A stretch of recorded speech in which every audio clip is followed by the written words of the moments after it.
County in north-central Texas, Lamar County in north-central Texas, Delta County in north-central Texas, southern Fannin County in north-central Texas, until 10:15 p.m. Central Standard Time.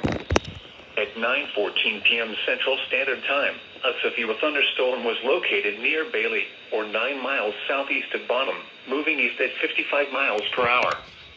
Hazard, 50 miles per hour wind gusts. Source, radar indicated. Impact, expects damage to roofs, siding, and trees. Locations impacted include Paris, Bonham, Leonard, Cooper, Honey Grove, Blossom, Wolf City, Celeste, Ector, DePort, Dodge City, Bailey, Bonham State Park, Cooper Lake Park, Doctors Creek, Roxton, Ladonia, Pecan Gap, Wyndham, Toco, and Sun Valley. For your protection, get inside a sturdy structure and stay away from windows. Continuous cloud-to-ground lightning is occurring with this storm.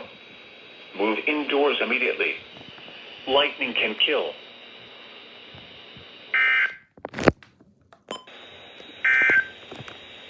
Now let's check on your